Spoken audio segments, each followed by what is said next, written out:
Hey man, how are ya? Yeah, good. That's Yeah, lovely. good, Bubba. Boop boopy doop. How's the weather down there? Oh, I'll go. I'll go with dingoes. Oh, mate. Oh, yeah. No, wicked. That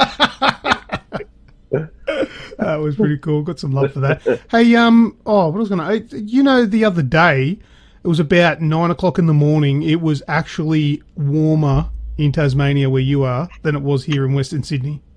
Yeah, well, you fucking jinxed me because it was 1 degree at 10 p.m. that night. There you go. Did I message it to you? Yeah, you told me it was warmer down here. I mean, I said, well, your balls must have stuck up nice and up in the guts. Wow, it was cold. Yeah. This is fucked, man. I ride a motorbike to work and all that sort of stuff. My testicles have got a comfortable spot. Really cold. Really cold. Where?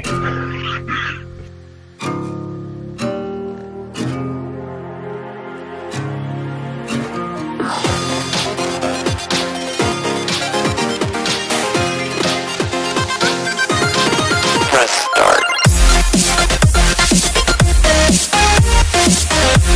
This is episode 177, and today is Friday, the 14th of July, 2017. Welcome to the Aussie Gamers Express video game podcast, and I'm your host, Lucas, and here with me is my very good friend and co-host, Red. How are you? Bam! Ooh, yeah, good. Whoa! Careful, I've got 7.1 surround sound headphones on. You're going to bam the shit out of my head. That's right. I tried to get you early this week. I'm contracted to allowed to have one a show. Minimum. 10 cents per bam. Before we start, here is this week's show in preview. First up, we'll have video game discussion, then video game news, and in this week's news, Battlefront 2 beta details, then Nioh DLC Outlined, and gifting is coming to the Xbox One. Then we'll do user-created content. What's that sound? Remember when and last words. Red, video game discussion. Alright, let's get the fucking boring shit out of the way first. Right. Well, considering the other part is really fucking cool, I'll get this, it makes this boring. Right, I played Horizon Zero Dawn for 10 minutes, went in, couldn't understand why I couldn't start a New Game Plus, and said, this shit's fucked, but you actually have to create a New Game Plus save point from your current save. Does that make sense? So you actually have to, on the main menu now, when you go in and you skip through the fucking, like just the normal main menu, like continue new game settings, there's a New Game Plus feature, but it's fucking grayed out. I'm like, why is this grayed out? I want to play New Game Plus. And then I went, oh, fuck it. So I went into continue to see if I was halfway through a fucking side mission or something that it wouldn't allow it.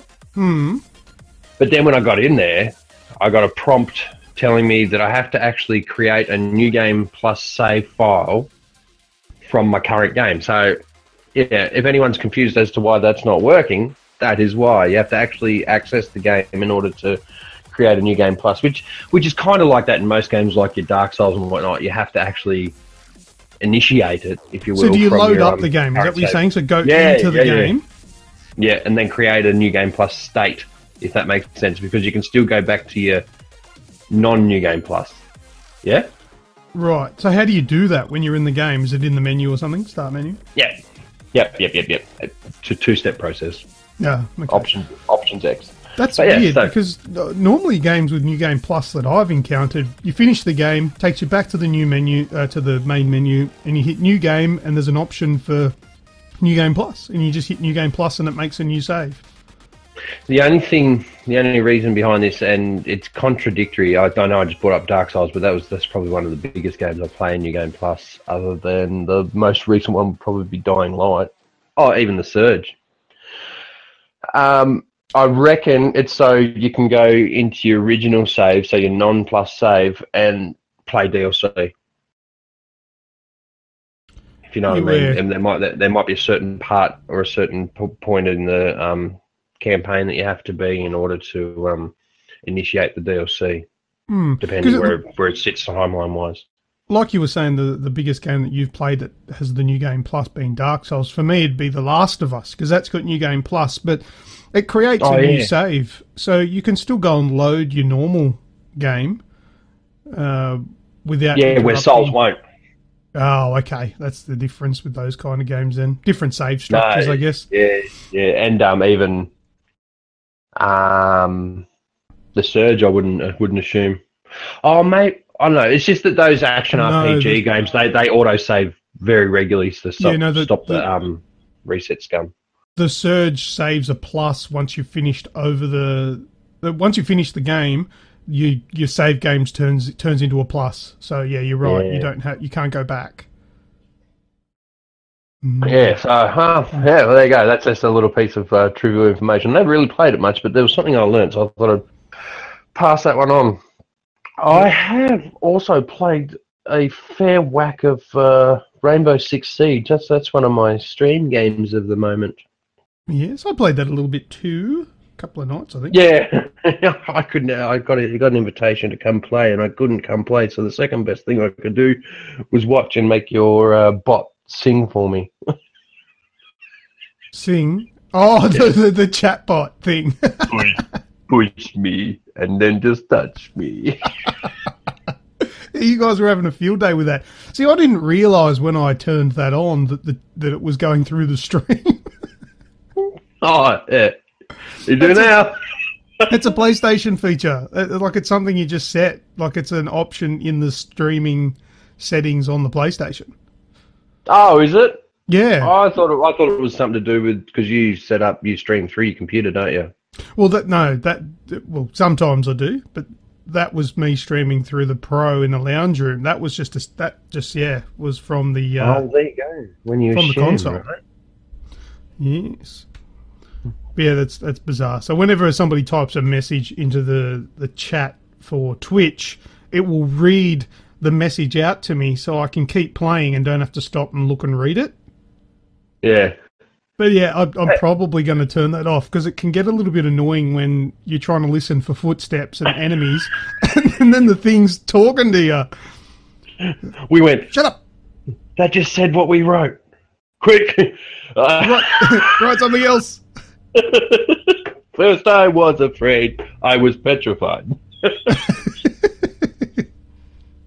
Yeah, but that was fun. That was good. That was a shame. I didn't want to end that stream there, but because the servers were going down, I didn't really have a choice. Oh, maintenance, yeah. Yeah, they took the servers down for maintenance and that, yeah. Yeah, this Operation Health, which is a necessary evil if the game's to see an extended life, which it looks hot. The esports scene's going to carry it, I reckon. I've been watching a little bit of the current competition that's on. Don't ask me what region it is and whatnot. I just know there's one on. So, Rainbow Six Siege doesn't have Aussie servers? Yeah, no, I think it does. Our ping wouldn't be as good as it would be. The only thing I'm thinking is if it's got Australian servers, why don't they make those servers go down at 2 o'clock in the morning, 3 o'clock in the morning? Not sure. I'd like to think that I know about that sort of stuff, but Fair enough. What else, man? Moving on. Yeah, I'm flicking across my XMB to refresh my memory. I should take notes, but I'm fat. Destiny 2 beta's downloading. I got stood up for Grand Theft Auto last night. Bloody snoogans. Slap his fingers. Yeah, he didn't turn up. He told me about it as well, but I didn't hear anything from him. Yeah, he hasn't been well. Yeah, he has been crook. He did mention that he was feeling like shit, but... Yeah, excuse me too. Sympathy cough. Battlefield 4, old school. Been enjoying that. I made the 60 gig download and I tried Ghost Recon again. Yeah, Wildlands? No, I don't know. The concept is better than the product. Are you playing it on your own? I played it on my own and I played it in stream and I had randos jump in. The one in the stream and stuff. So I played it multiplayer. Oh, Roy did as well for about half an hour before bed one night. So I played it on my own. On my own is just you set targets, shoot one, they shoot three, engage in and out sort of thing. It's a lot easier, but you get a lot more satisfaction. You get a lot more satisfaction taking down an outpost or doing a mission with human-controlled teammates. Yeah. Look, I love the game. I've been playing that as well. And I've got to say, look, the game itself, playing the game and playing it on my own or playing it with friends is fun. The grind for all those collectibles was not fun whatsoever. But in saying that, I did push through and I finally did get the platinum for it. So that's another one to add to the list. But congrats. Thank you. But yeah, there's a lot of game there, and I think it's the kind of game that doesn't offer enough for the amount of time you need to spend in it. Oh yeah, she's very repetitive. And the cars on the ground, there's no real incentive to drive, because like driving a car, like such a massive open world, driving a car takes too long. So I feel like I'm just always in a helicopter because it's the most efficient way to get around. Yeah. They need to add, like the aeroplanes in the game, there's not many of them around, and they're slow as all shit. I would like a lot more variety in air travel, so if they could have even more variety in helicopters, even just their paint jobs, if you could get a few more different types of aeroplane, maybe some jets to get places quicker, even if something a little bit more inventive for ground travel. I know there's like those APCs, but how about some like tanks, or like in the DLC, give us the monster trucks. Just for a bit of fun. Yeah, something to be a little bit more, add a little bit more variety rather than, okay, I've just finished this objective, I'm now going to get into a helicopter and fly away. And mind you, I've got to say, the helicopter spawns, because you can call Pakatari to drop you off a vehicle. Yeah. That's broken as hell, man. Yeah. I'll call in a helicopter and it'll spawn in a tree. So as soon as you get into it, the blades are going to hit the tree and explode. Sometimes you'll call for something and nothing arrives. Or it must be hidden somewhere 3 kilometers away. That's the one thing that's been broken since the game was launched. I don't understand why. Or they'll spawn your helicopter on the side of a hill which slides down into the lake. Well, fuck, really? But I put up a montage. Did you happen to see that little montage? Montage! Yes. Yeah, I did. There was a few. What about the last one with the Ubisoft special falling through the earth? Bloody the Ubisoft and Bethesda, eh? Yep. But look, I've enjoyed it, but it just lacks a bit of spice, because I think it goes back to what I said before. There's too much to do with too little variety. Do you reckon it fell victim to hype? No, I don't think so. I mean, the hype was definitely there, but I don't think the hype was blown out of proportion. Because I think it's a brilliant game. It's just, you've got to play the game and then put it down. I think if you spend too much time in it, it gets a little bit samey. Yes, I can feel that. I can feel that very much so. Rocket League? Yep. Again? I don't know. I just can't get enough of it. It's good fun. It's my go-to. It's my warm-up and my wind-down game, if you know what I mean. Like I've been streaming every night now for the last couple of weeks, and I I don't stream the warm-up, but I play Rocket League for probably anywhere between 15 minutes, so 3 games to 6 games when I first start. Yeah. And then I'll play whatever I'm playing, and then the bullshit feature of the PlayStation, when you stream through there, you got to like shut your stream down and then reignite it if you're changing game. Yeah. So I'll try and pick a game that I'm going to play for 2 or 3 hours. So sometimes I'll sit there and I'll play 6 games in an hour, or load them at least, and then go, no. You know, so I've tried to put a little bit of order in things. I got called out yesterday for a pile of shame, so now I actually have a pile of shame digital folder, and I've got a pile of shame of physical content that is fucking big. But I'm going to start streaming through that soon. But yeah, I've enjoyed some Rocket League. We played some Rocket League together with Brownie. We smashed some of that out here a few nights ago. Yeah, I was in that game, or one of them at least. Yeah. Sessions, I should say. Sessions, yeah. It's regularly becoming sessions to 2 o'clock in the morning at this stage. Yeah, I made my mate Ditch get out of fucking bed last night and come play at 1 a.m. Fuck off. Last on the console, the Diablo 3 started a Necro. And that's not the only thing because my brother, he's just acquired a Pro, so he got Diablo because he got Diablo for the Necro because he used to be a PC player, played a little bit on console. His console went kaput. He kind of got caught up in work and didn't play for 12 months, but then the Necromancer kind of spurred him on. He goes, oh, okay, so he got a PlayStation and kind of, when I get the opportunity to play with my brother, I'll drop everything, really, because he lives so far away, as you'd know. We played a little bit of Necro, and then he goes, oh, but I want to use my level 70 character. I want to just go do adventure mode. So what I forgot, because I've reinstalled it, obviously, I got my save file back now. I got Plus. I got Plus for the month, so I could download your saves. All of them, yeah.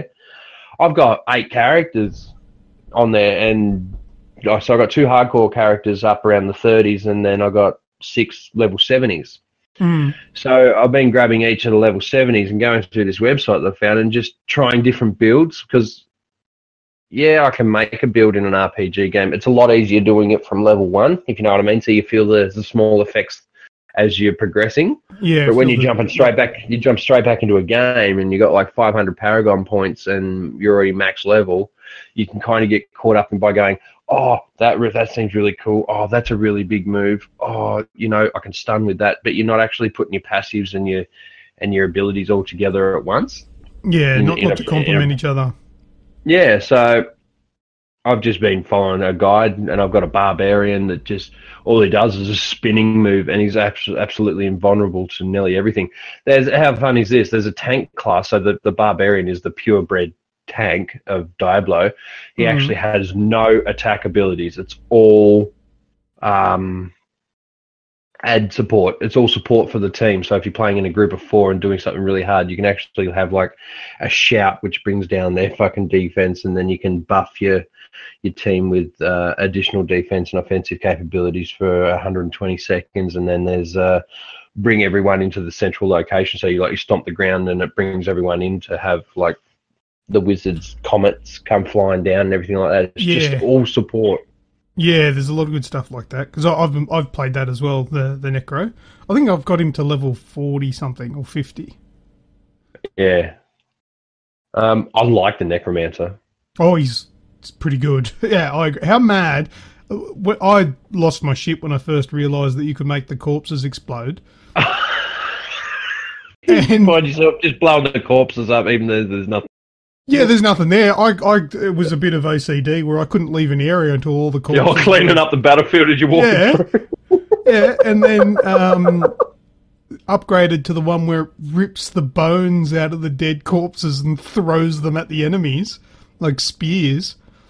Oh, there's that one, and there's the one that you can fucking drag the bones from the corpses and put around yourself.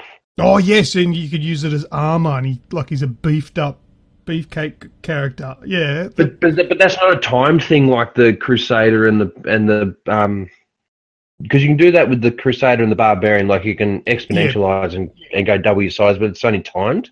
Yeah, where you can buff yourself with these bones with a Necro, but you've got like 100% of your health pool as an armor, as a shield sort of thing. Until it wears off, yeah. Until you get hit. Until it's used, yeah. Yeah, the Necro's a bit of a boss of a character. He's pretty sick. So I've got the Necro to 30, so I haven't unlocked everything to have a look at it yet, and I've stopped because we're about 8 or 9 days, or once this goes live, probably a week from a season. Yeah. Season 3 starting on consoles. So that's I'm going to play Necro on there. So, and I've played. There's a new area on Diablo with the new bosses and stuff where you can go get the something cube. I don't know what it's called. Kai'Nai's cube. Yeah, where you can get those things to put 6 o'clock on your fucking inventory. There's the special ability, so you can. Yes, that's right. Yep. Yeah. Only just unlocked it. Yeah, my main character's got all that stuff of used the Kai'Nai's cube and altered some shit and made up a boss character. It's so good. You see, I've not used the cube yet because I don't have all. Sorry. So I don't have required ingredients like right. Yep. dragon fucking flame fist mist or whatever. Yeah, but that's where the grind comes in, which is not a bad thing because I'm getting the bounties done at the same time. Yes. Yeah, those 500 bounties. Even though I'm not chasing them, there's incentive now because you do all 5 in the one area. Big Herodric fucking cash. Yes, that's right. Yep. Fuck. More things to fucking mute. Good on your head. Use the tablet now for fucking Twitch and people. God damn you. Sorry. Anyway, moving on. Last but not least, I had a fucking wicked, unique... Well, soon, hopefully not to be so unique because it'll become a second time, but a unique experience. It was fucking sick. Saturday night last week. Well, on the Friday, Bobcat? Yes. And Ben Lovell, he won the fucking Super Mario bag on one of your live streams. Oh, yes. And his brother-in-law. So anyway, I get a call from Bobcat in the morning, the Friday morning. He goes, what are you doing tomorrow, Red? I'm like, shelving digits. He goes, well, Ben and I are coming over. I'm like, okay then. Rightio. And I start to clam up. Because it's like, oh, shit. He's like, yeah, we're coming over. We're going to bring there's this thing called a hyperdeck round. We'll bring the PlayStations around. We're going to land up. We're going to have a games night at your place. I went, okay then. No argument. Just rolled with the punches. And then I get a call the next day from Ben. And he goes, look, my brother-in-law was coming for a visit. We hang out a lot. He's a mad gamer.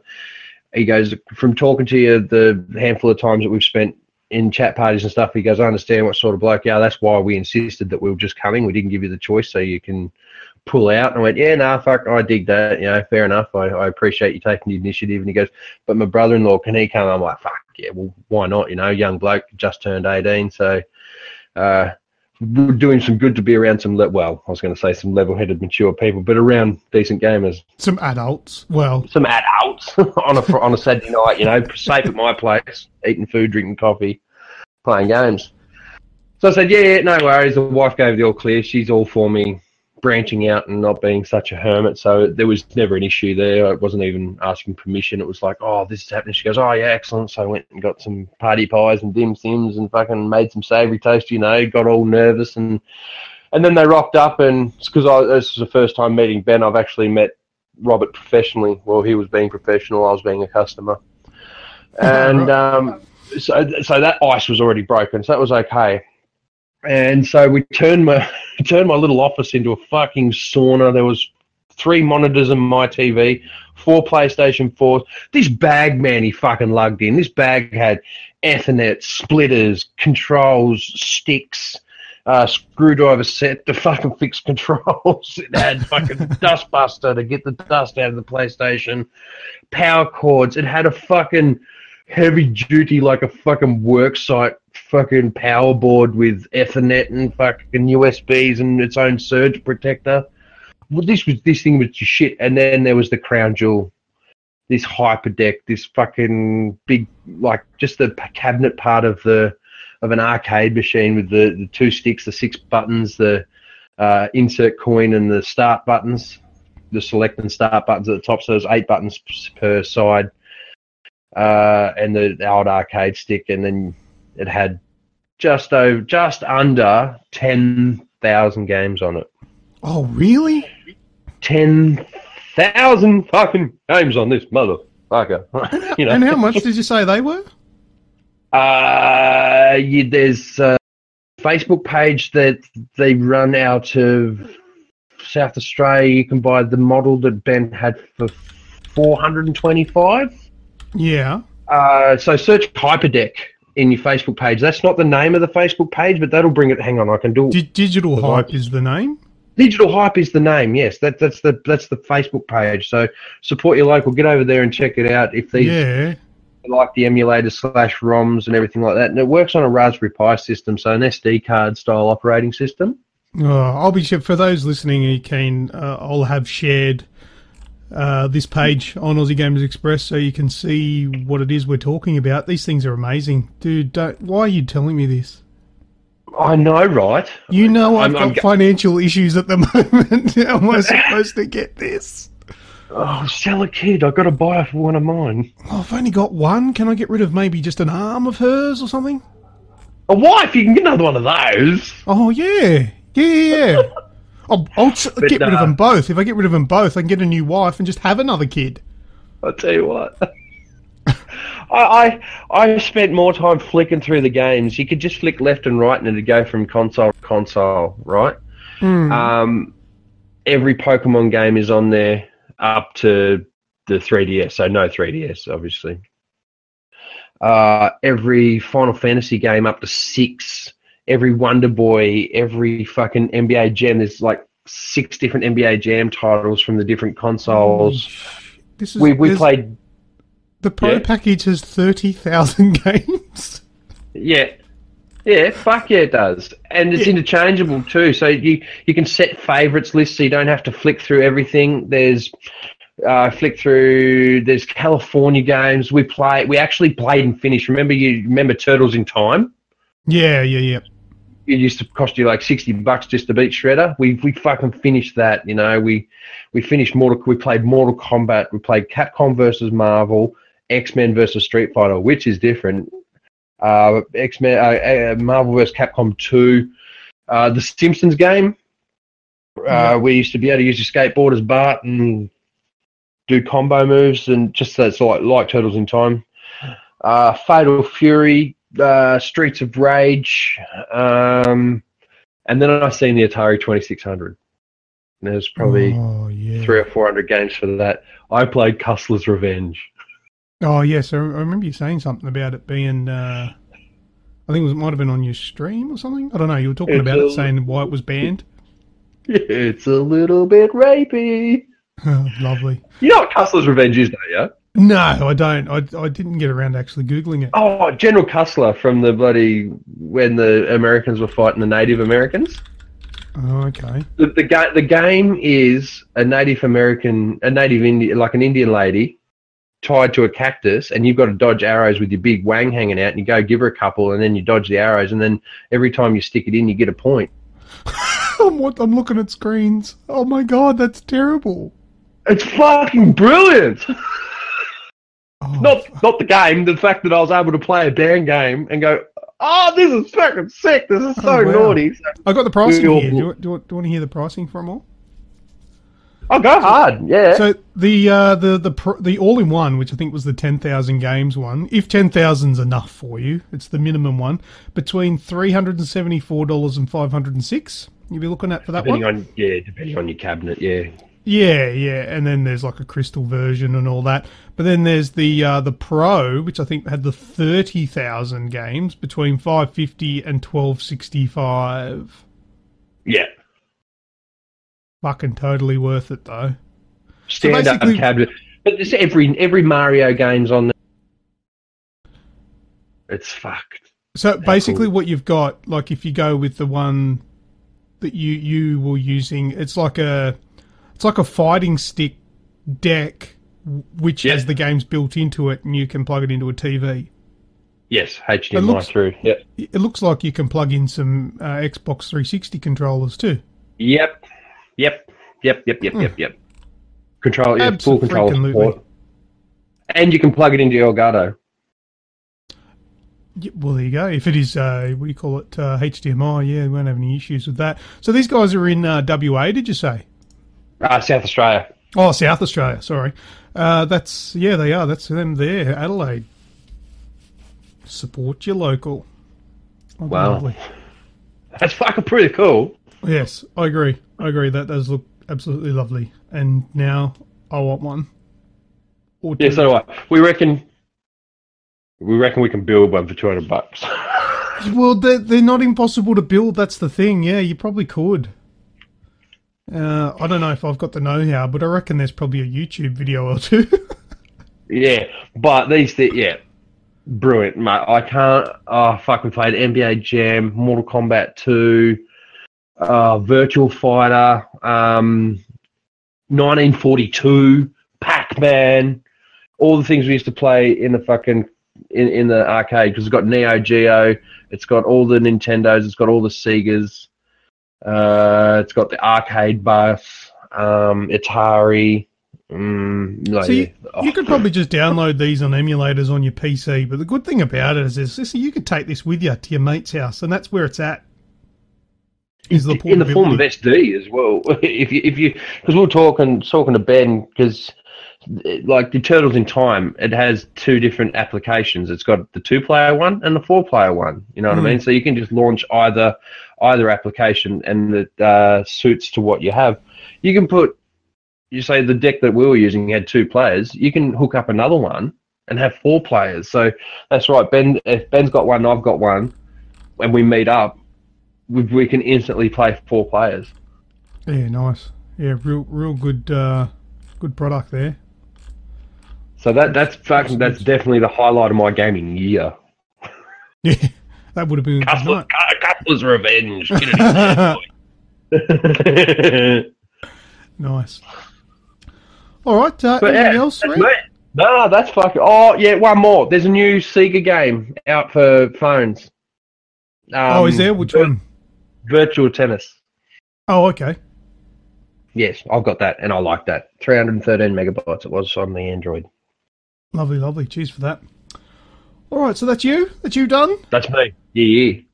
All right, let me go through a few that I've had, a few games that I've had at my fingertips this week. First up, I'm going to go with Final Fantasy 12, The Zodiac Age. Mm-hmm. Have you played this one, Red?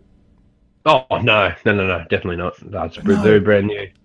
Now, look, you know me. I'm not a Final Fantasy guy. I don't know a lot about them, and I haven't really played many, or if any of them, really. So I've had to do a lot of research on Final Fantasy to understand with what I was dealing with.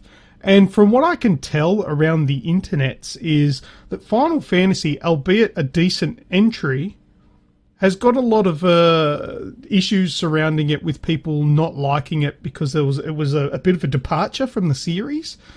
Because the story within Final Fantasy 12 is a little bit more grounded.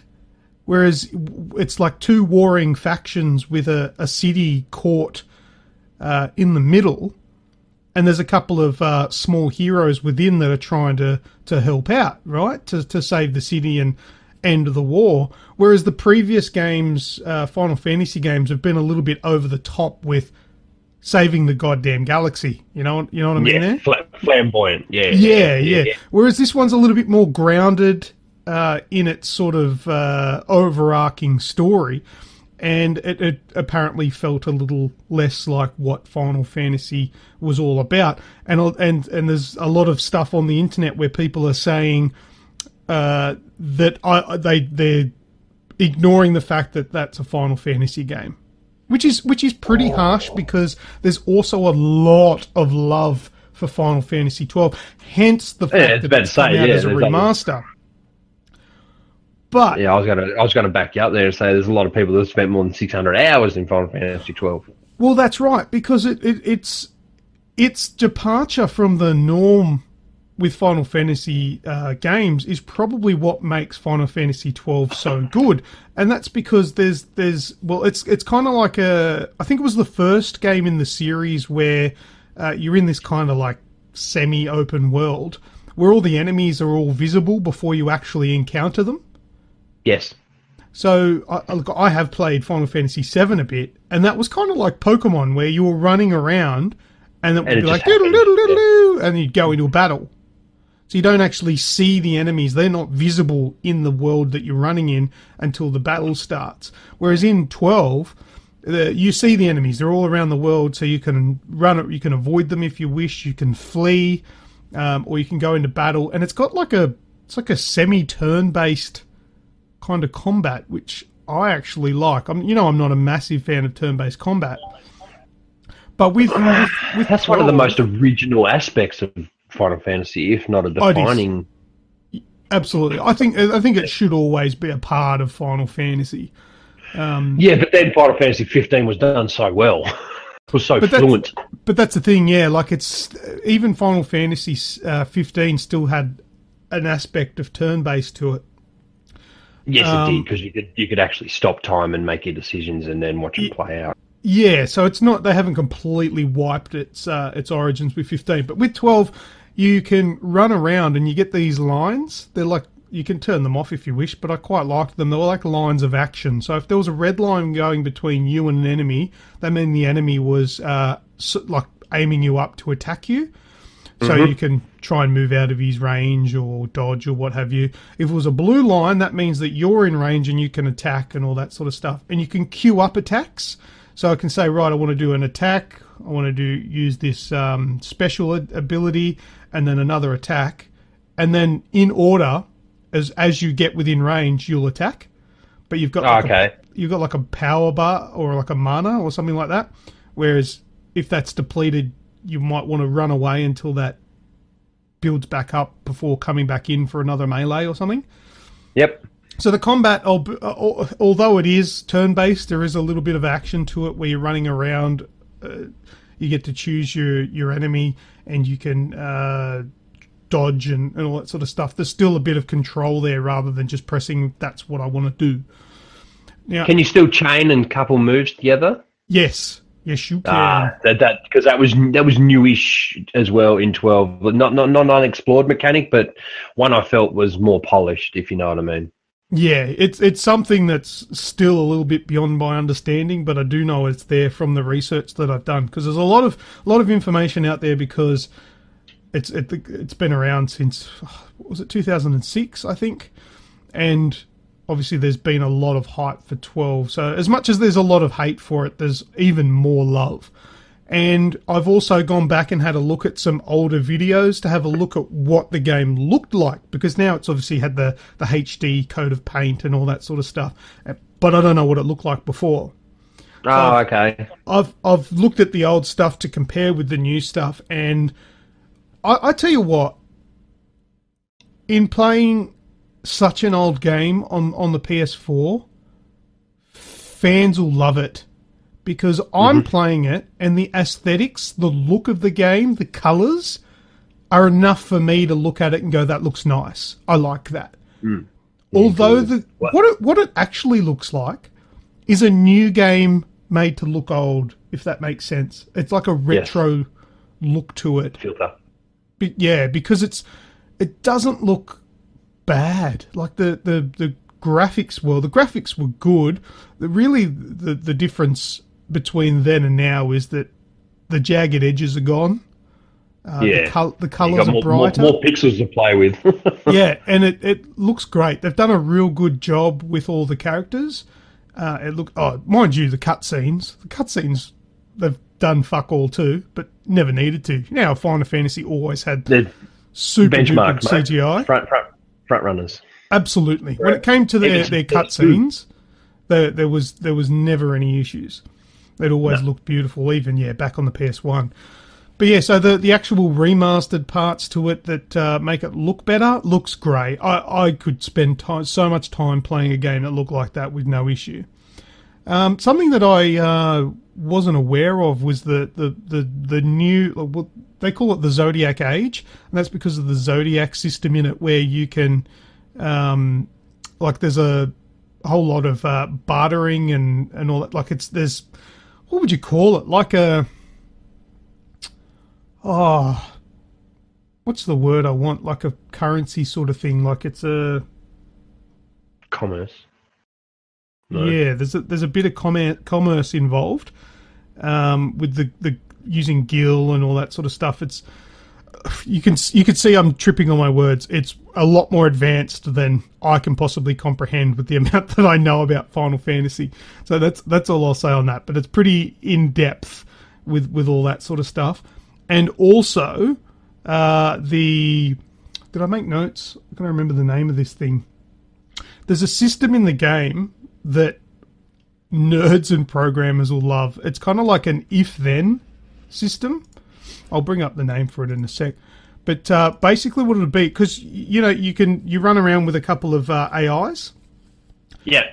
But there's been people complained over the years that the AIs will do stupid things and waste moves or use up health potions or what have you. But in this one, you can use a system. Let me get this bloody name up. It does my head in when I can't remember things.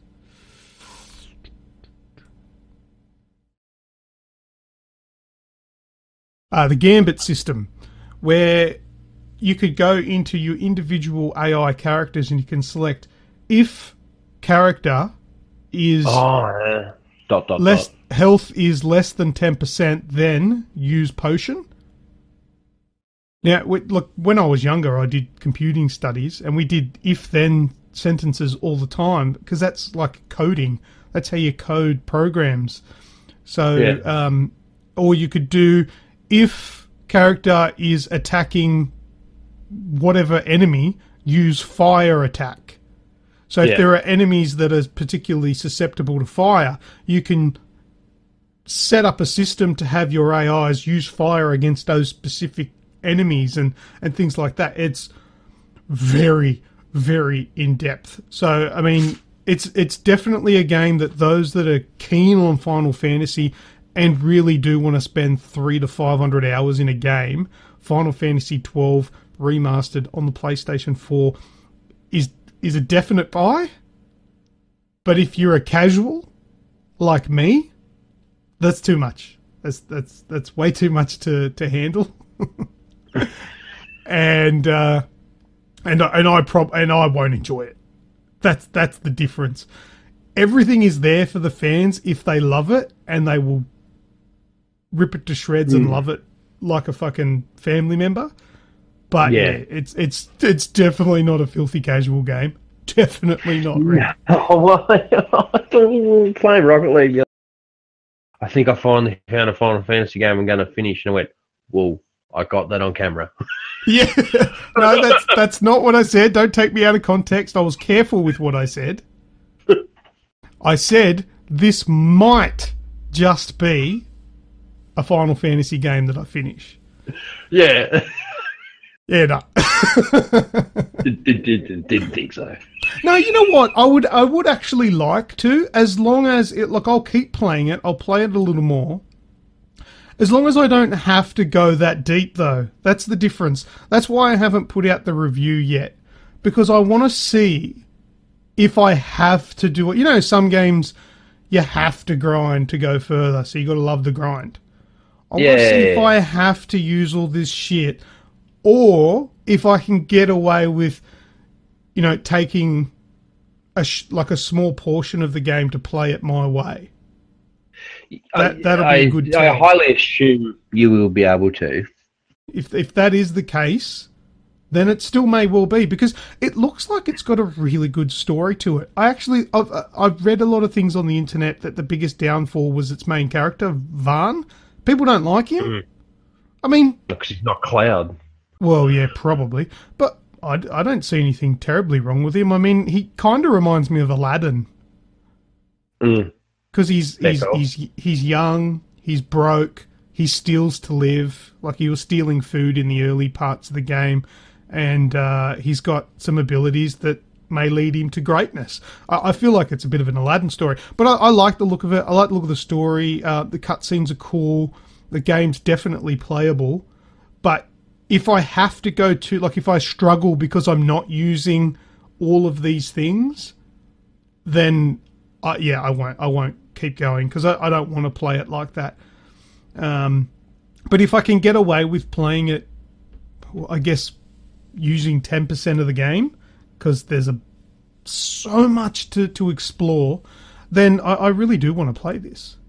So Yeah, cool. It'd be good to see. yeah, once I've got a little bit more time and get back into it, hopefully by the time we do the next podcast, hopefully, I'll have the review up on the AussieGamersExpress.com website, and I'll let you know, is it something that casuals can get away with?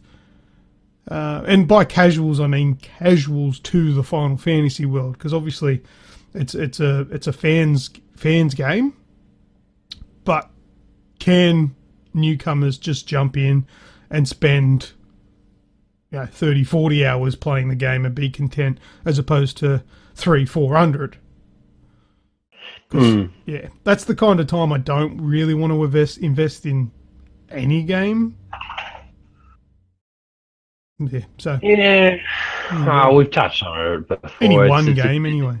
Typical Japanese game where they don't have the disposable income. You can buy a game and it'll do you 6 months.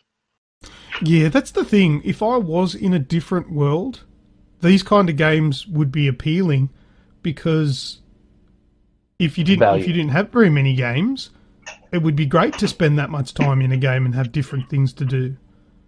Absolutely, yeah, and people that live in shoeboxes with 100 people above them and below them, you kind of escape that claustrophobic world.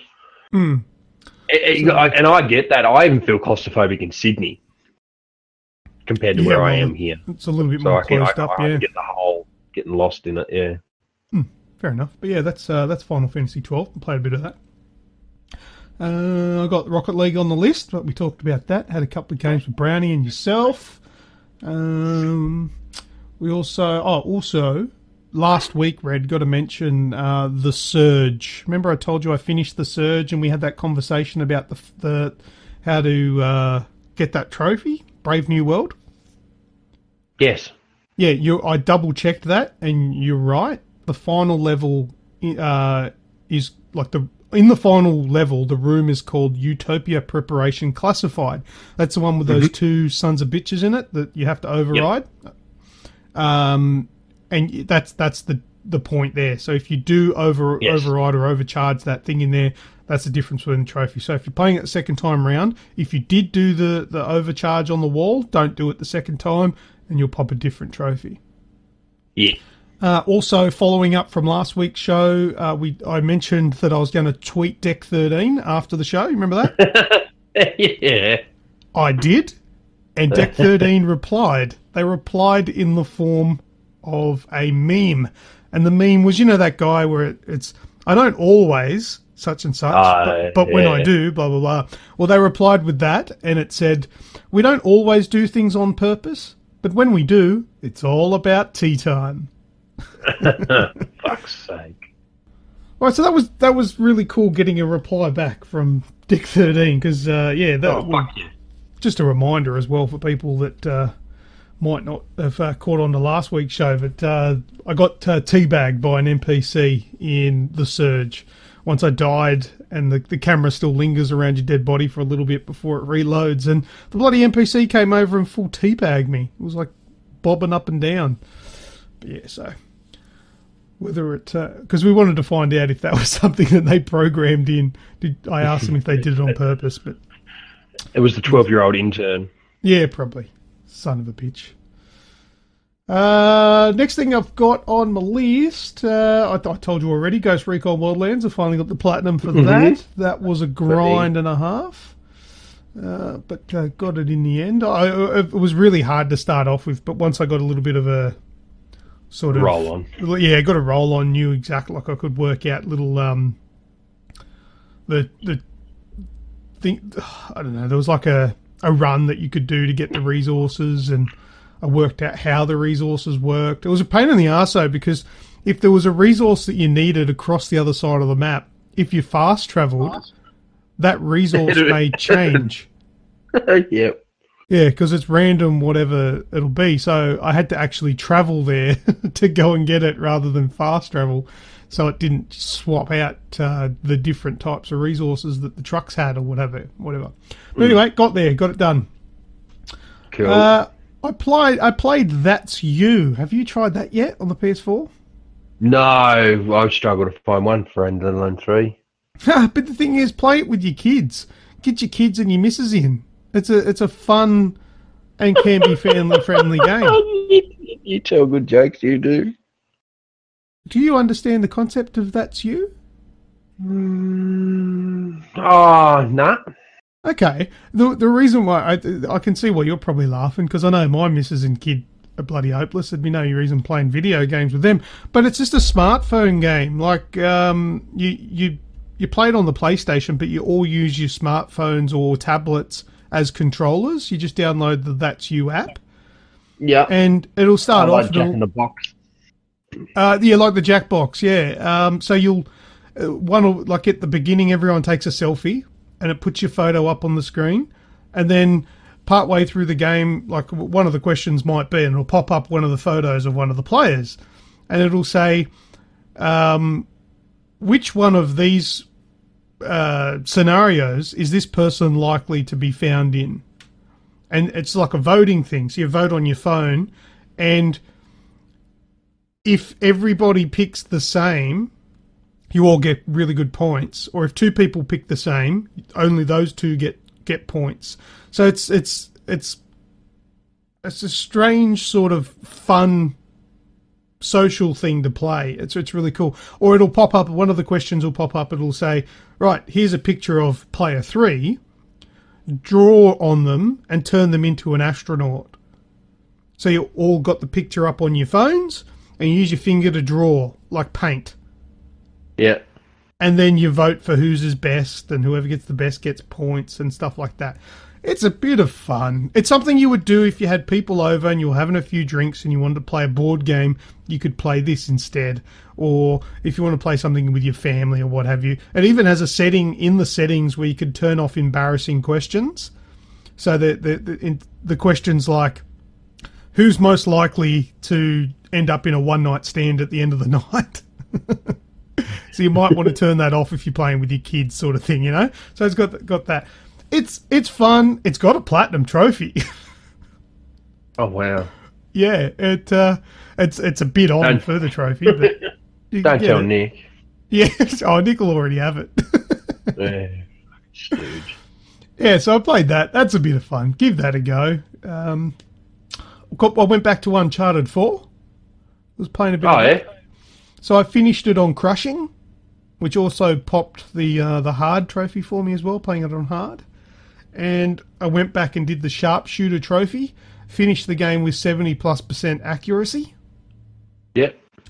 And I did the speedrun trophy, finished the game in under 6 hours. Have you used any... Is that in Crushing you can still use like unlimited ammo, one-hit kills? Yes, not one-hit kills, but unlimited ammo, yeah, you can. Yeah. The modifiers, gameplay modifiers, don't affect your trophies, which is strange. So you can, and there's like auto aim, isn't there? There's aim assist, yeah. Yeah, you can use all that shit if you like. Fucking because I don't think you could in 1, 2, or 3 for Crushing. Yeah, probably not. But man, the deaths over and over. It just had to get to the point where I knew where the enemies were going to be. I knew what they were going to do. But the thing is, the AI doesn't do it exactly the same every time. No, they rely on reaction. Well, the enemy AI will be reliant on your AI. So I was running around with Elena at this stage of the game.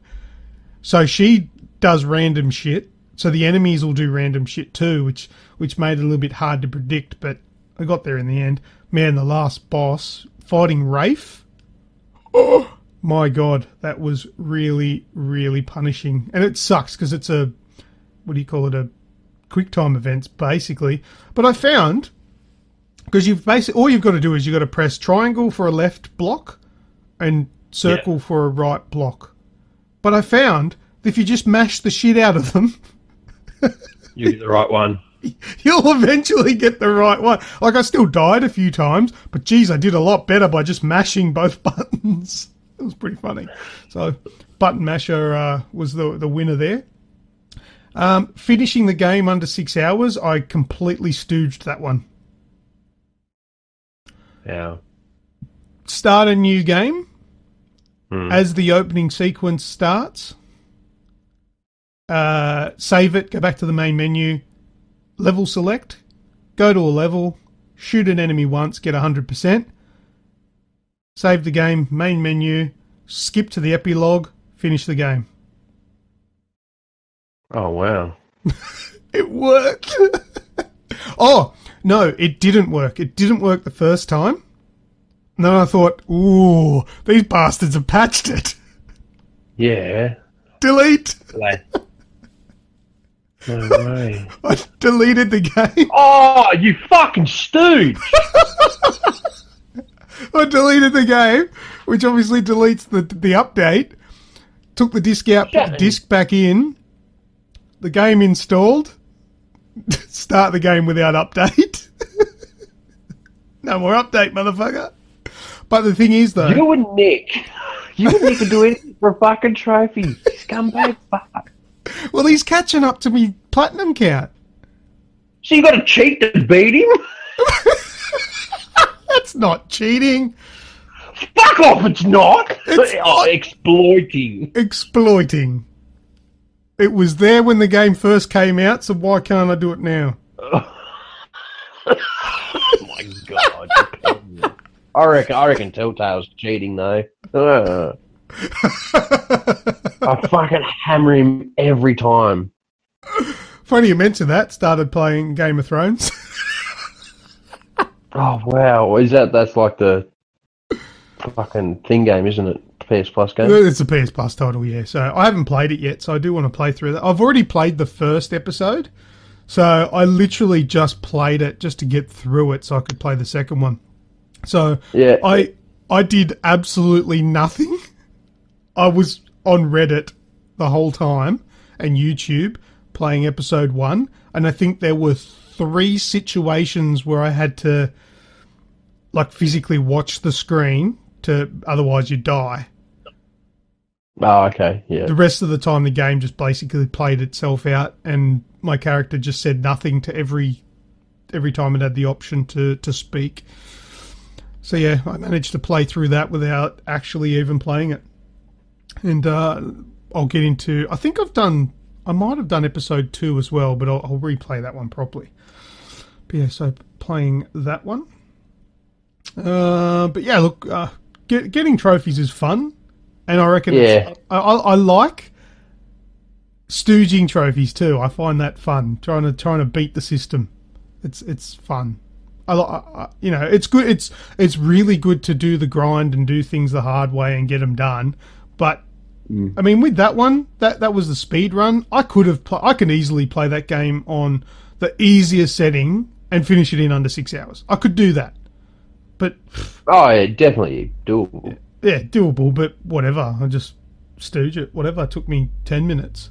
But there's a few trophies in Uncharted 4 that there's a bit on. Like there's one where it's stealth kill, melee, headshot, grenade. Oh, all in 5 seconds or something. Or you got 15 seconds or something like that to get all sequential kills in that order. Like, fuck. So those ones are going to be a bit on. But absolutely. I figured I'd polish up some of the easy ones.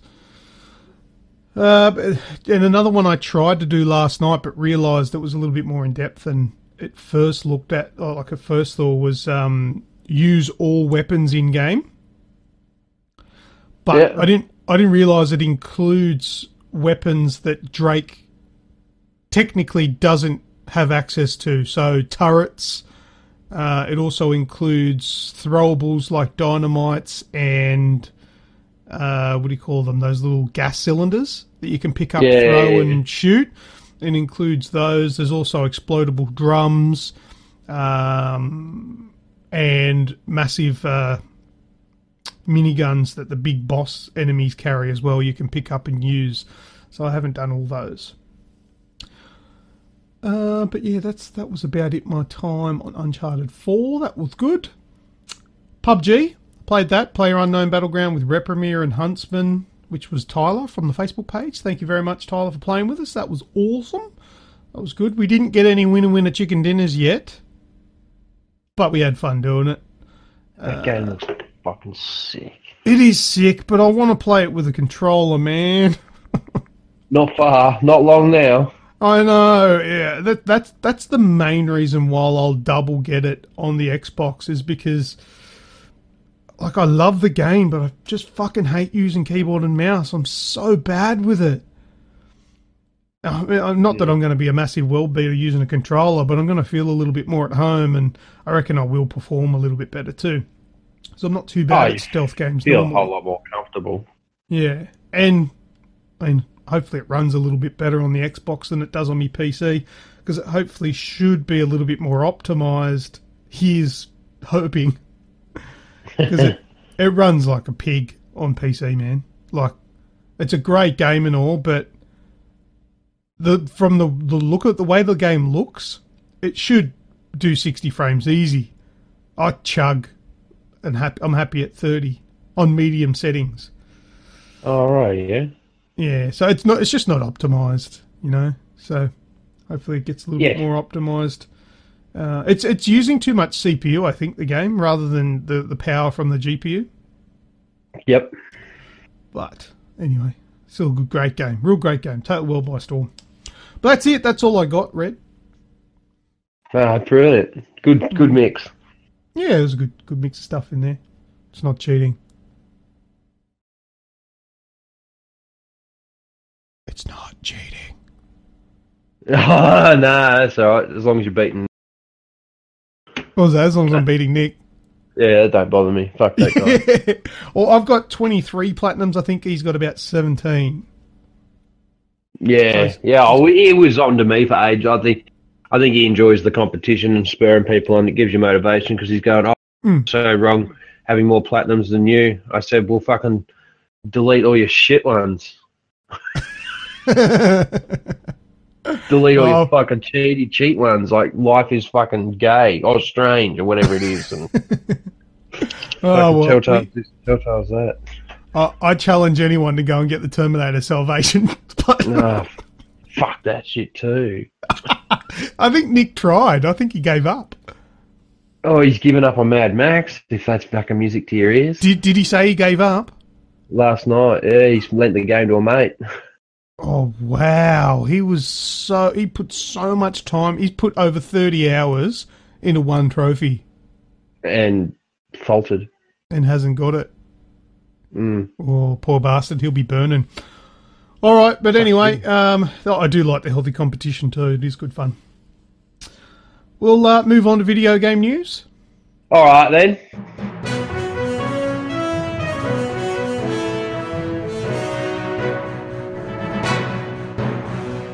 Okay, first up in this week's news, Red, tell us about Battlefront 2 and the beta details. So there's a multiplayer beta coming to the Xbox, PlayStation 4 and PC in October for Battlefront 2.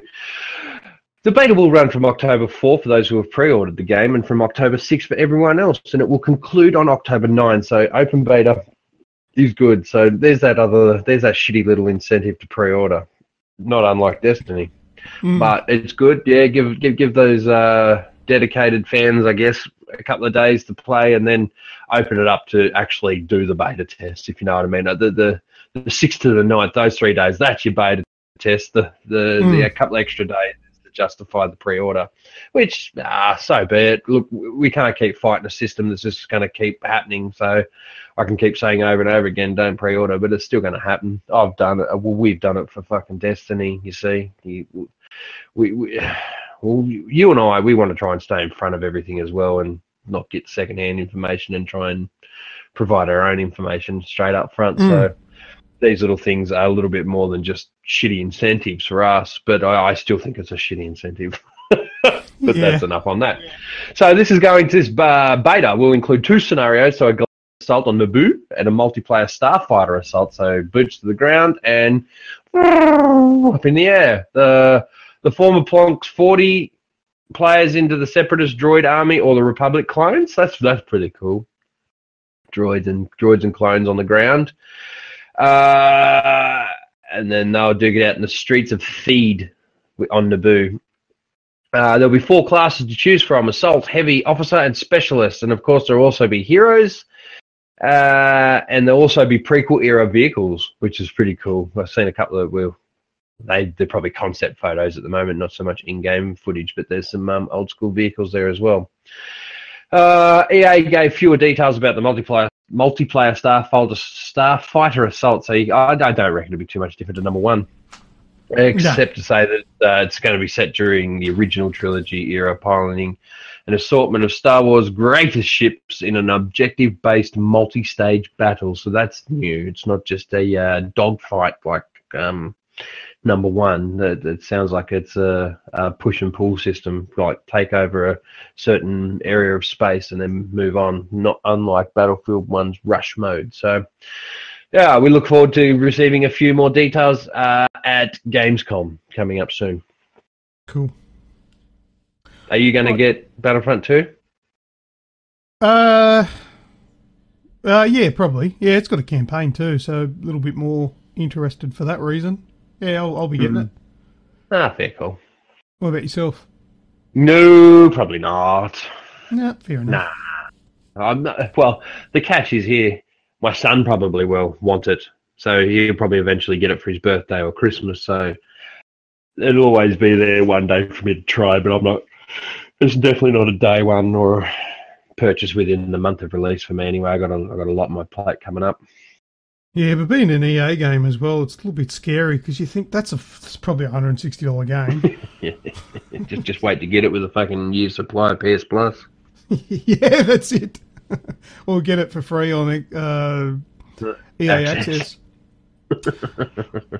All right, Red, next up in the news, Nioh DLC Outlined. Well, this one interests me a little bit more. Titled Defiant Honor, the second slice, no pun. Well, yeah, full pun. The second slice of Nioh DLC will launch on July, as announced by Team Ninja. It, as I said, titled Defiant Honor, is set in Osaka Castle, which Team Ninja reckons is the largest and most impregnable castle of the Sengoku era. So that's pretty cool.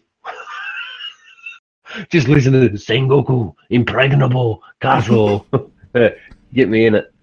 It's going to involve warring clans, a siege, and a bitter winter. That's pretty, fucking Game of Thrones. Get on it.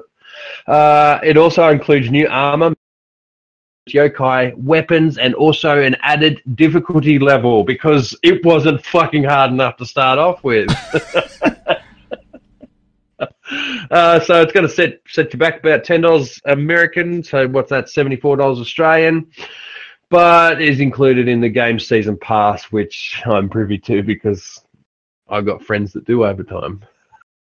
So yes, I did figure out the other day that I have access to the Nioh season pass. So I'll be doing both Nioh's DLCs in one hit upon release of this in 11 days. Well, 8 days from the release of the podcast.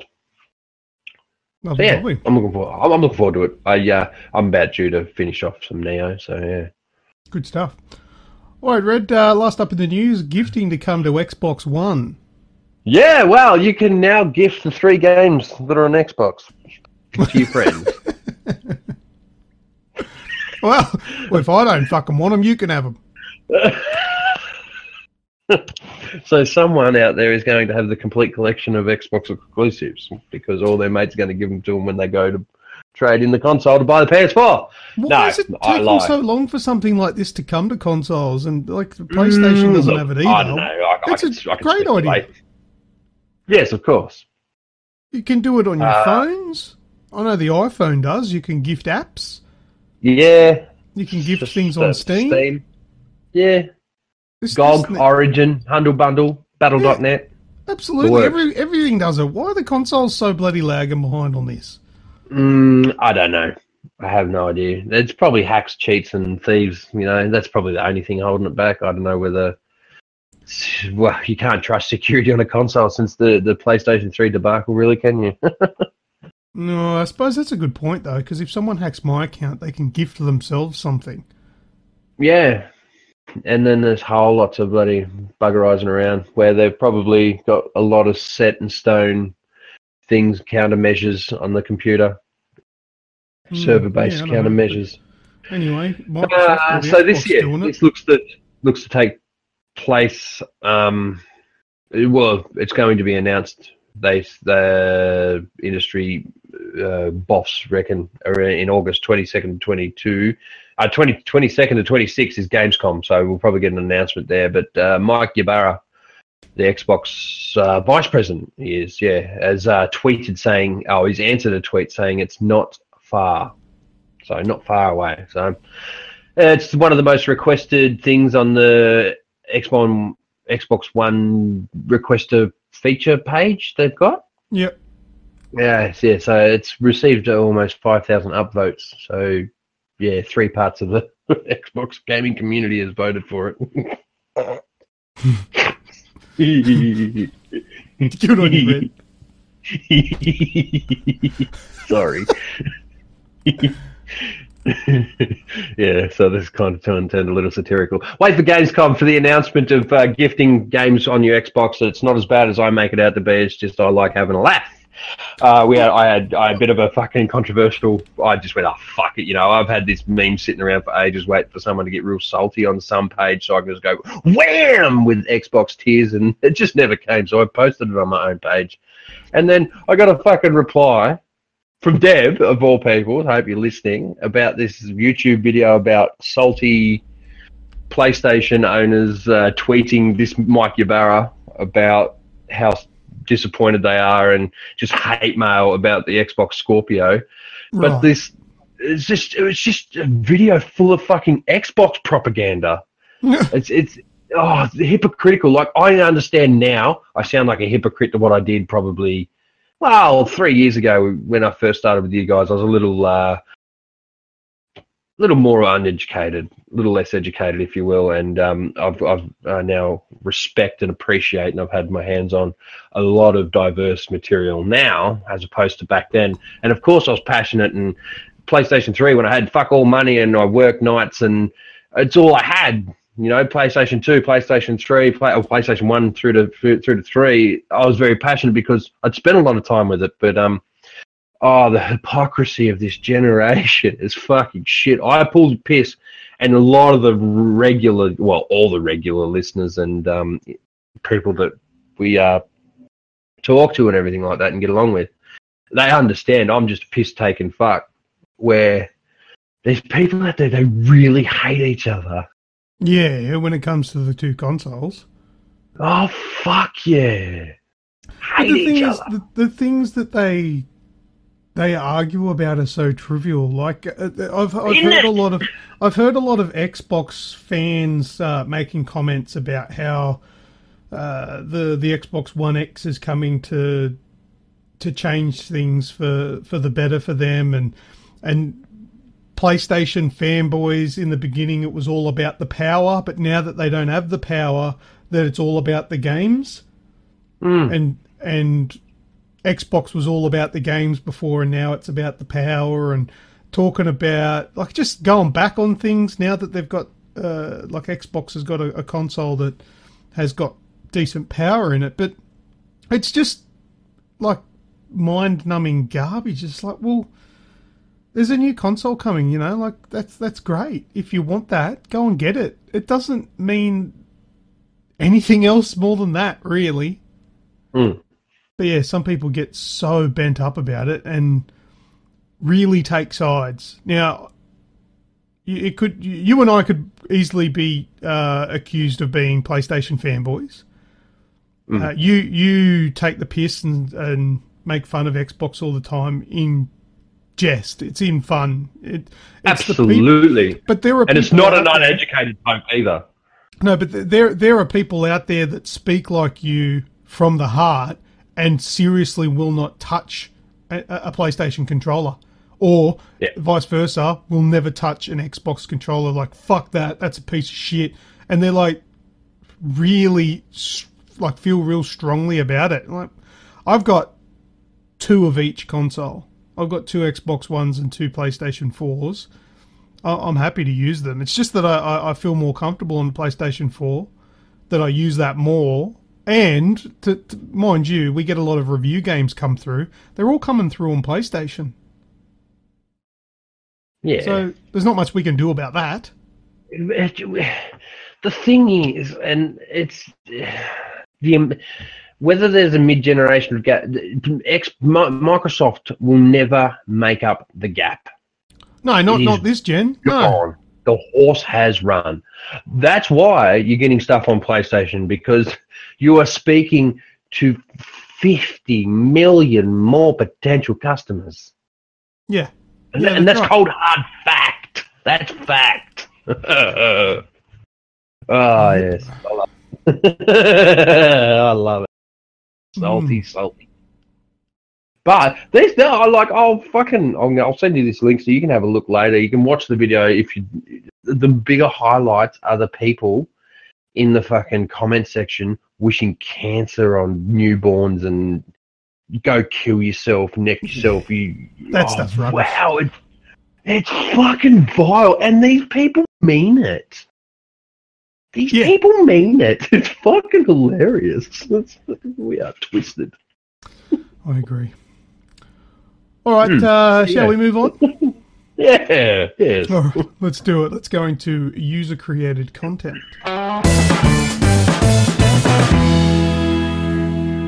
All right, not a lot this week. We didn't have too much love for the user-created content post on the page. People are too preoccupied liking with hearts and angry faces on our posts. Your vote posts. Oh, God, they go off. But anyway. Yeah. Likes for shouts. I asked people to like the user-created content post, and they'll get a shout-out on the post. And we got 10 people to give a bit of a shout to, and I appreciate every single one of them. Thank you very much. And we'll go off no particular order, or if it is any order, it might be in the order that they pressed like. I don't know.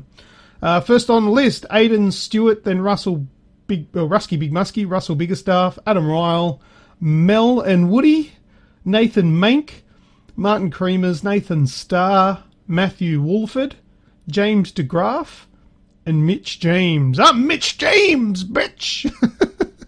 I love that name. Cocaine is such a wonderful drug. Fuck your couch!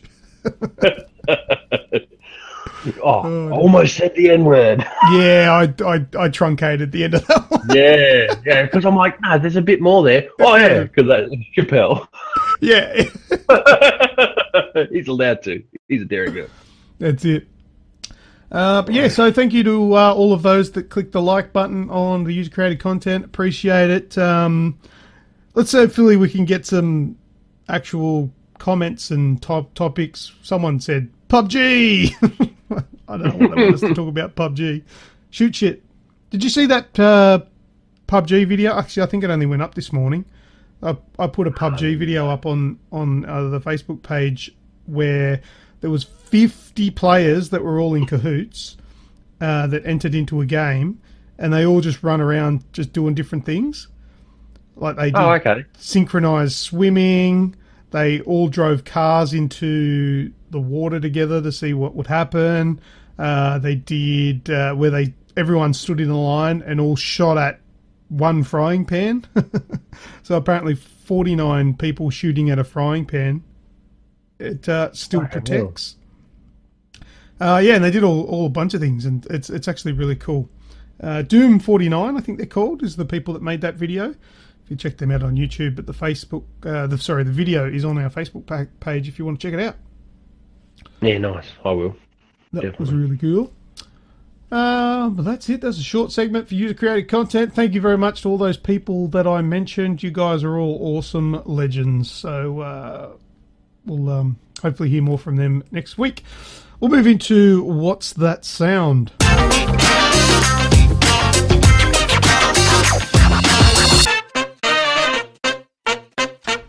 Bam! That's me excited. Yeah, 1 point for me. Okay. You're not getting another point. Last week, Red, you had a better idea than I, because I had nothing, but still incorrect. Last week, this was last week's sound.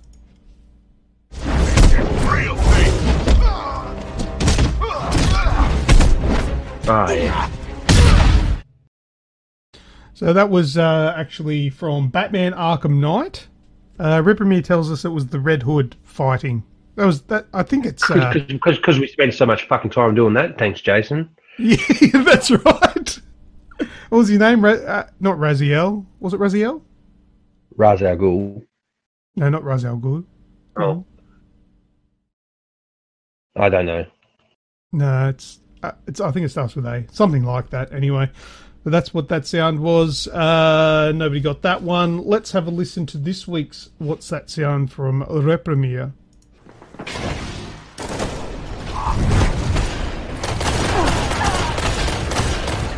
Lost the lead. Oh. Yeah, I know that. Yeah. I only got 2 words. Yeah, well, Repremier, he says to me, he goes, "Oh, I got to make sure I boost the volumes of these things. This thing's fucking quiet as. Only I could just hear it." Did you hear it? Oh, I heard the voices. I heard the enough. Well, yeah, that was easy. I'm happy to call that as the answer. So don't say it again. So there's no beep beep beep beep beep beep. Yeah. Very easy. Fuck. Which is okay. What's okay? For it to be easy. Oh yeah, absolutely. Yeah. Well, I mean, it's easy for us because we've played the game. Some of the easy ones might be hard for some people. There you go. So I'm that confident with the answer. I've given us both points straight away. Totally easy. All right. Well, that was this week's What's That Sound. If you think you know what the sound is, I better play it again. I only played it once.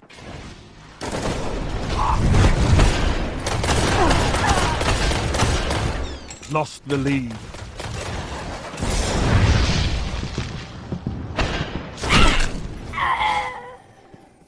There we go. Right, so as I was saying, if you think you know what this week's What's That Sound is, send us a message to our Facebook page and you get yourself a free game. Got some really cool games to give away. I've even got some... I think I've got some Xbox One games to give away there. So, Prue, so entering. So, yeah. We'll get it to you after Gamescom. Yeah, that's it.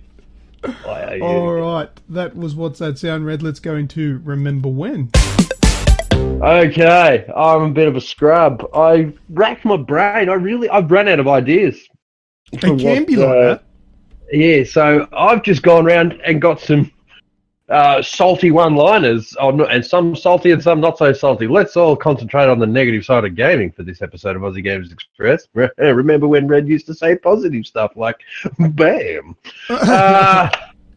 Right, so I've just got a list. All right. Okay? So we'll just chime in, we'll have a chuckle, we'll have a giggle, throw your own in. I thought this could be a little bit more interactive between you and I this week because you can give me a leg up because I ran out of ideas and no excuses, Fred. Get on with the fucking show. All right. Remember when developers actually had to release full polished games?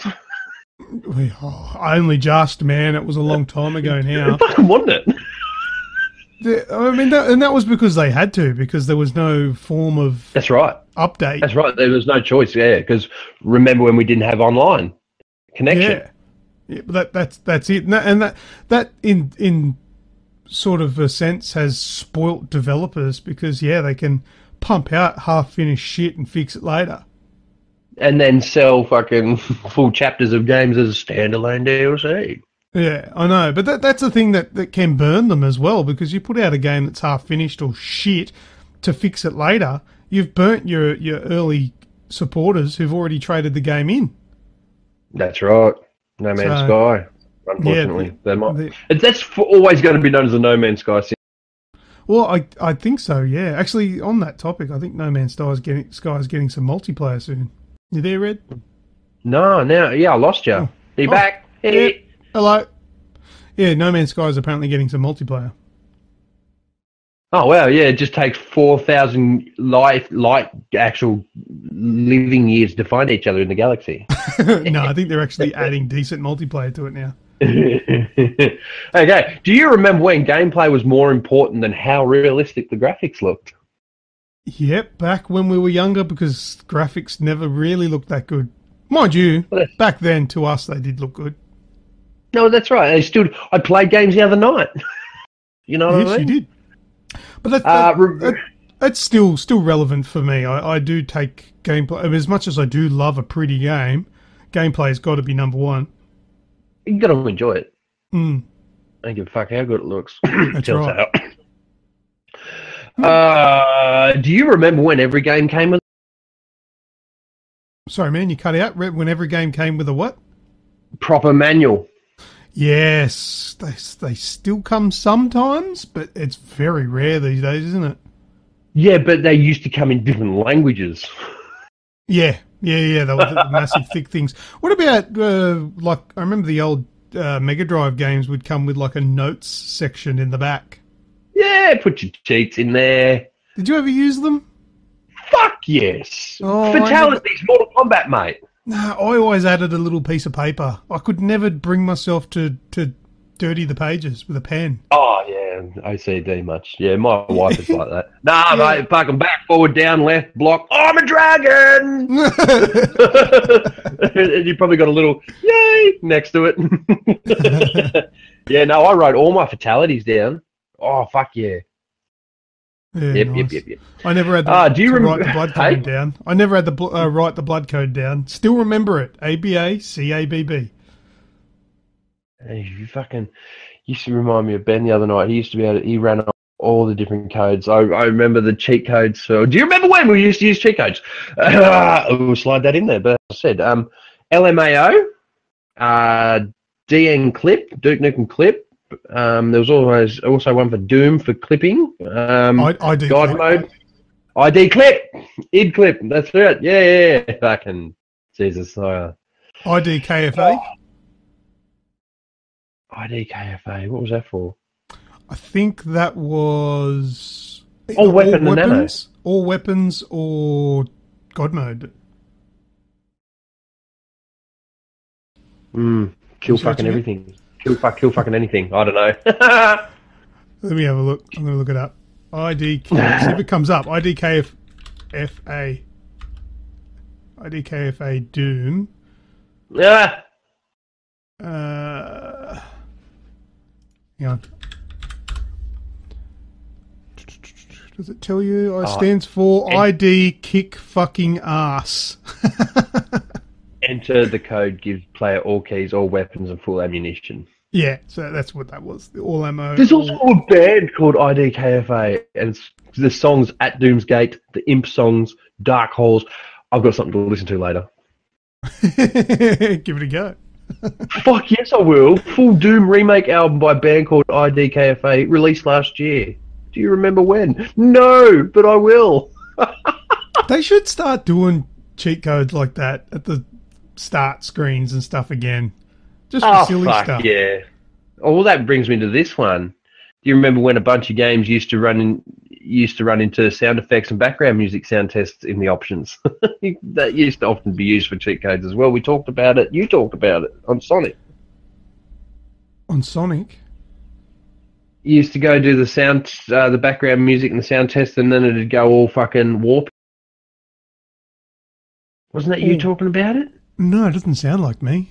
Doesn't ring a bell.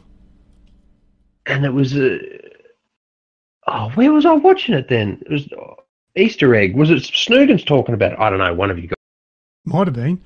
I used to muck around with the sounds in Duke Nukem 3D, where I actually re-recorded the sounds myself and added them into the game. So when you would shoot, it would be me going bang, bang, bang, and stuff like that. And I'd re-recorded them going groovy and stuff like that. The only thing is, it would have been more like groovy because I was like 12 when I was doing it. Instead of them dying, going, bro, you fucking got me. Yeah, stuff like that. I remember doing that stuff, editing the sound files. I wouldn't even have a fucking clue on how to do that shit today. How did I do that as a kid? Do you remember do you remember listening to music tracks on your PS1 where it gave you like the screensaver? Yeah, because with the PS1, the soundtracks were just like a normal CD.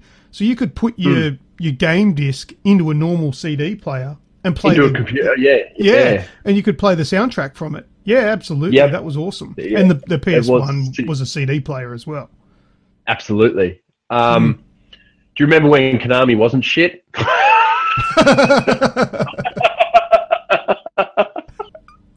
I do, and I was very fond of the Konami games back when they weren't shit.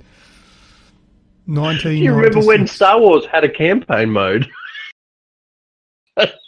Oh, fucking Dark Forces. One you should put on the end of that. Do you remember when a Star Wars game actually made it out of development? Yeah, that's a long time ago. Do you remember blowing in your cartridges when they didn't work? Blowing air into your cartridges? Yeah, well. Yeah, that was a really weird thing, isn't it? It's a weird phenomenon because the blowing does fucking nothing. Does not. Yeah, it's all superstition.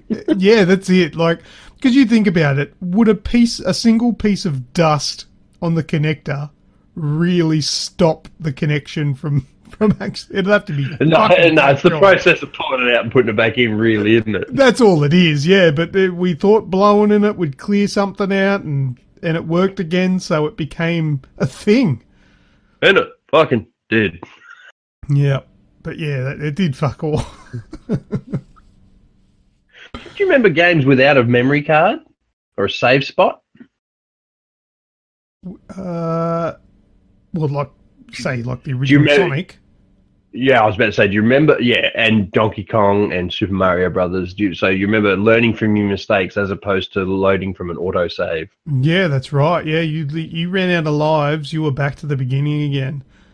Job done. But that's the thing. Funny, people talk about how hard Dark Souls is. It is. It's hard. But some of those games back in the day, like Dark Souls has save points. There was none of that in... But that was how they made games have longevity back in the day, though, because they couldn't fit a lot on the cartridges, so they made them bullshit hard, and that meant that you could play them for 20 hours. That's exactly right. Well, I very rarely finished them. And last but not least, do you remember when game discs were on the right-hand side of the case, not the left? Oh, before the Xbox One. Just. Yeah, I put a when I bought my Xbox One, I put a post up of it saying what's going on here. Why is it on the left on the Xbox One boxes? Oh, it must have been a thing in production. They fucked it up and they realised they're only going to sell 8 consoles. So they didn't fix it. Yeah. How annoying is it? It's so simple, but it's so annoying. Oh, that's the OCD coming out in you again. I don't give a fuck as long as I can put the game in.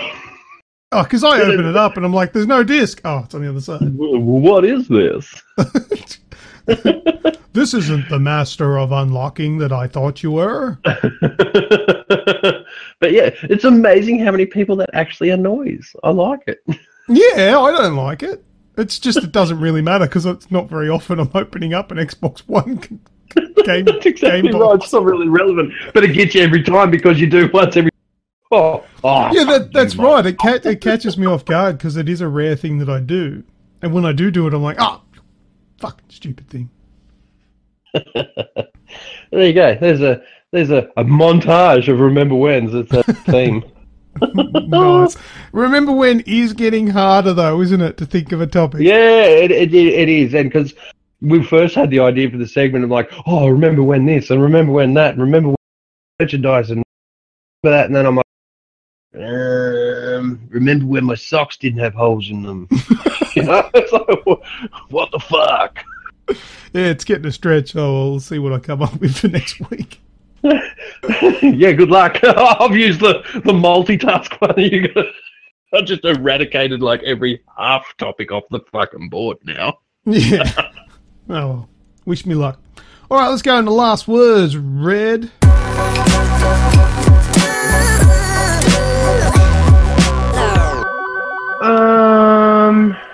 You got any? We were talking about something earlier. And I thought, because that almost made news. Hang on, I'll check my news headline. Oh, you look it up. I'll mention. I forgot to mention. Remember last week we had the knock at the door? It was edited out of the podcast, but you were aware of it. We had a bit of an interruption and a delivery. Yeah. And I said, if it was the A10s, we'll talk about it next week. Yeah. Well, it was the A10s. Obviously, if you've been up on the Facebook page or the YouTube channel, you've seen that I did do an unboxing and a review of the Astro A10s. Yes. It's hit my feed 5 times a day. How's it go 5 times a day? Sponsored? Oh, no. I was going to say, did I repost it? I don't think I did. Anyway. Oh, maybe you got the... it wouldn't be 5 times, maybe a couple of times. But anyway. It did... Oh, no. I did the second one. The actual review was a sponsored one. That's right. Yeah, it was. Yeah. Now, I did get the A10s. And they're very good. Yes. Now, I've been using wireless headphones for a while, and I really do like wireless headphones.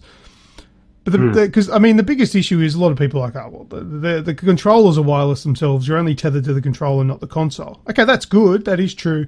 But I have to take the controller with me when I go and make a coffee. Because I could still chat with you blokes while I'm making a coffee or what have you. That's the annoying part. But that's about it. That's where the negatives stop. And even that, as a negative, can be squashed because they're $100. Yeah. If they were $200 wired, wouldn't bother. You see, look, I see the merit in paying $400 for a wired headset because you are getting cream of the crop. For a wired? Yeah. But I'm with you. I love the luxury, and I'm probably spoiled now. We're into this generation, so far into the generation of peripherals, if you will. Not so much the consoles, but the controls and the headsets and everything like that, and the mice and everything's wireless. I'm just so used to that now. Yeah, so I mean, it is that's the smallest negative that I could come up with, really, because everything else is fantastic on it. Sounds great. The microphone quality is really good. It's comfortable. They look good. They're durable. Works well with everything, even iPhones.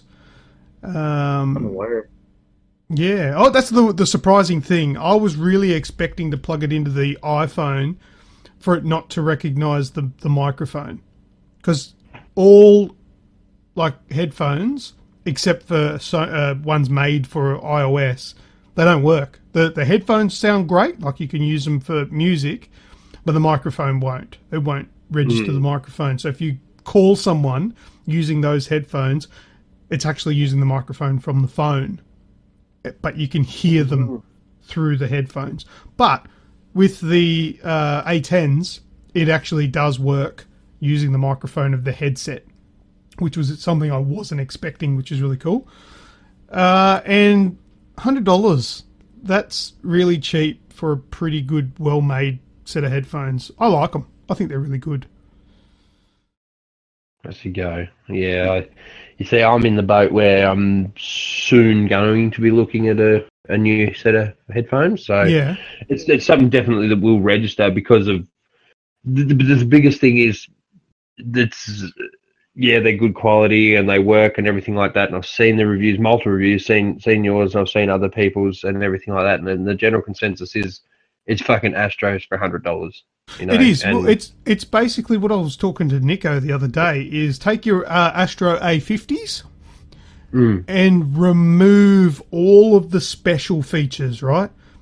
Take the wireless out, take the dials out, so the mixer, the little mixer amp, so you can't change the volume between chat and game sound. You have to do that with the console or your computer or your phone or whatever. You have to mix that with the device. You can't do it on the headset.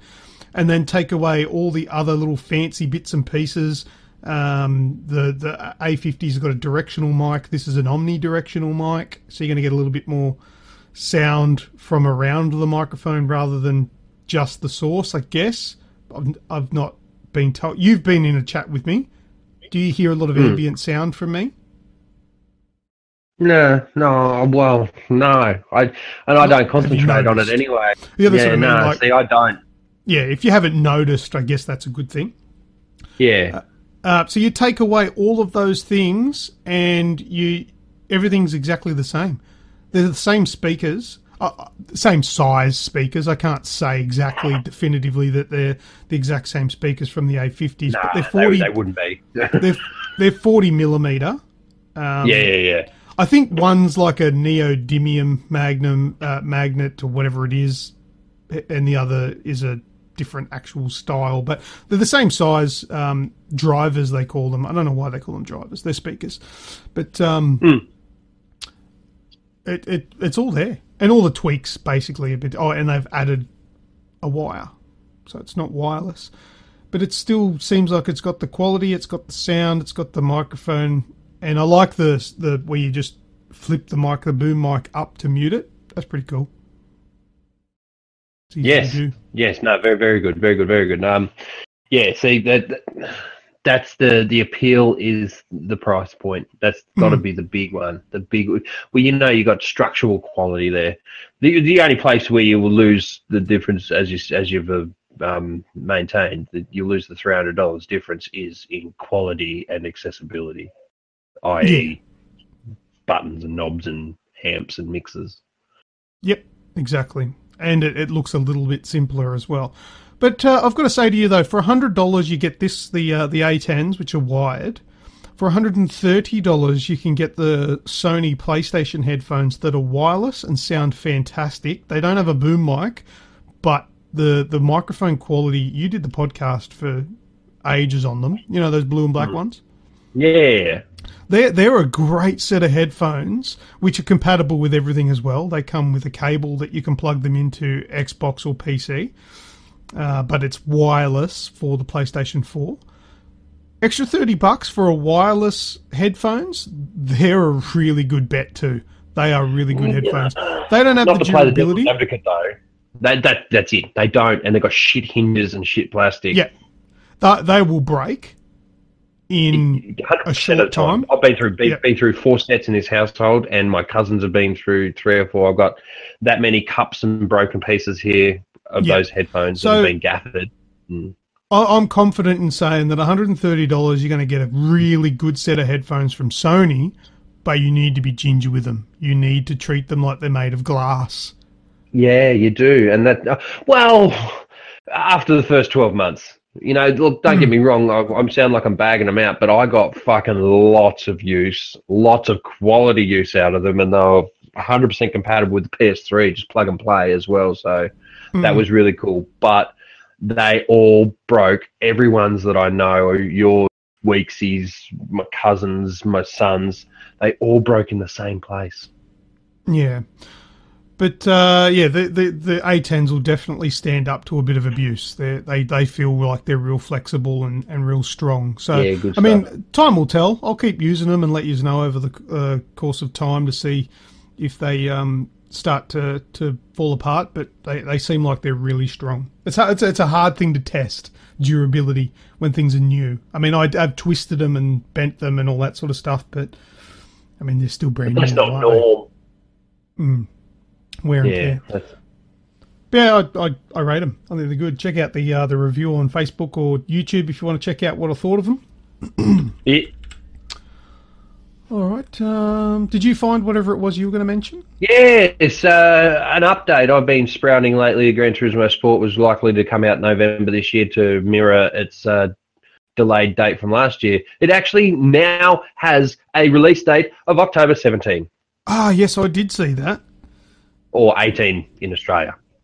Well, you've got a date there for GT Sport, which is all good, and a lot of people are like, yeah, I'll believe it when it hits the shelves.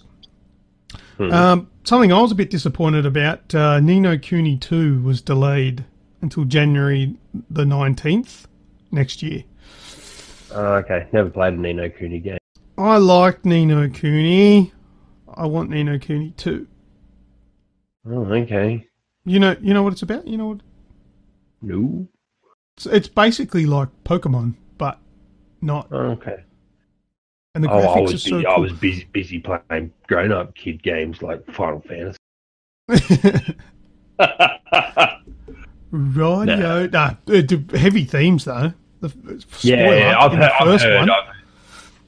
Mum dies. It's like Pokemon, but like with actual shit goes down.